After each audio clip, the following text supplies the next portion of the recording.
And now, dear viewer, stay until the end, because what she revealed next didn't just change his future, it changed the hearts of everyone watching. If this moment moves you even half as much as it did me, don't forget to like this video and subscribe for more stories that remind us why kindness matters. Noah sat frozen in the backseat of the car, rain pattering softly against the windows as if the world itself was holding its breath. Evelyn Moore, the mysterious, powerful billionaire, sat beside him, holding the fragile thread that tied them together, a worn photograph and a lifetime of silence. I don't understand, Noah whispered. Why now, why me? Evelyn took a long breath. Her voice, though soft, was steady.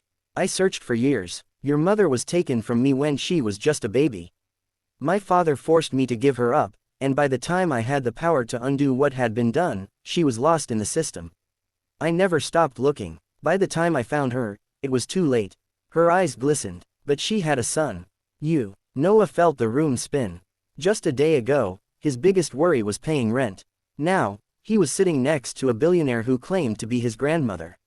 He looked at her, really looked, and suddenly, something clicked, the softness in her eyes, the way her lips trembled when she said his mother's name. She wasn't acting. This wasn't a scam, and yet, I'm not special, he muttered, glancing down. I'm just a waiter. I live in a one-room apartment with my little sister. We struggle every day. Why would someone like you care? Evelyn reached out and gently touched his hand. Because kindness, she said, has nothing to do with wealth.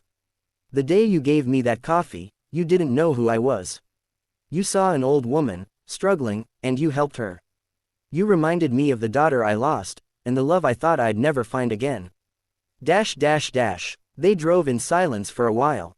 Evelyn didn't push him. She knew the shock would take time to process. Noah thought about Lily, about their tiny apartment, about every night he skipped dinner so she could eat. He remembered the birthdays he couldn't afford gifts, the holidays they spent huddled under one blanket watching movies on an old second-hand laptop. He had never known luxury. But he had known love. And maybe that's why he was scared now. What do you want from me? He finally asked. Evelyn looked out the window for a moment before answering. Nothing. He turned sharply. Nothing. I just want to know you. To make things right, if I still can. I want to be in your life, if you'll let me. The next day, Noah woke up feeling like he'd lived a dream. But the business card on his dresser reminded him it was real. Greater than Evelyn Moore. Personal number. Call anytime. Lily rubbed her eyes sleepily. Noah, why are you staring at a piece of paper like it owes you money?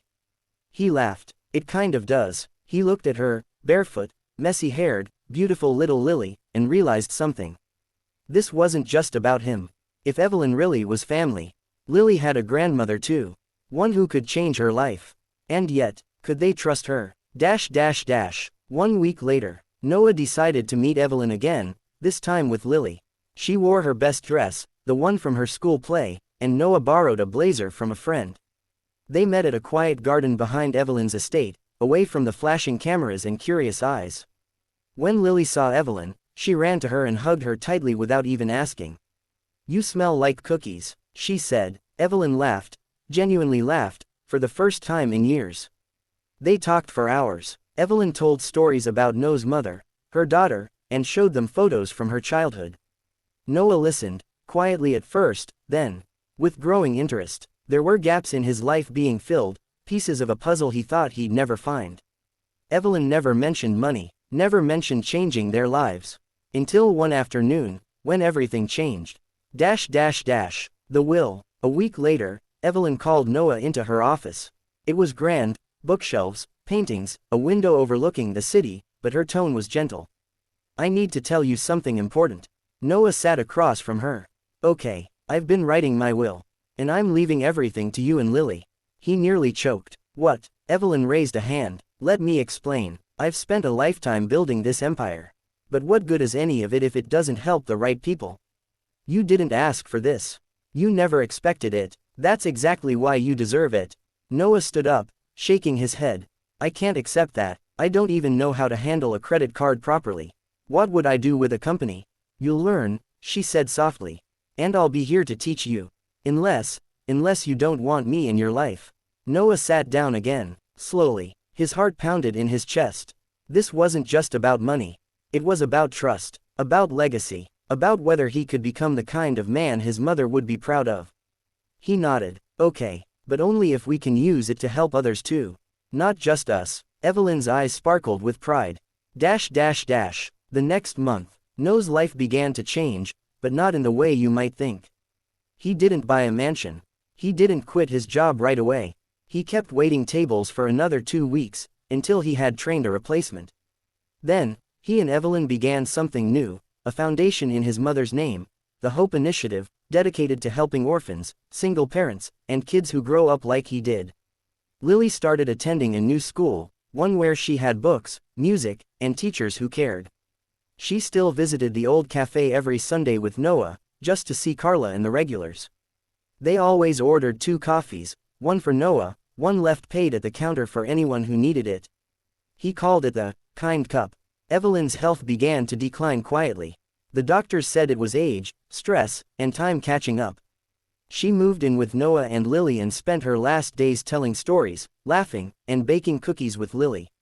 The billionaire who once lived alone in a marble mansion died peacefully in a small room filled with love, photos, and the sound of children's laughter.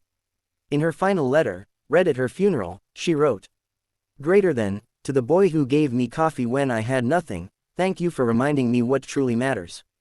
Kindness is wealth, and you, my dear grandson, are the richest soul I've ever known."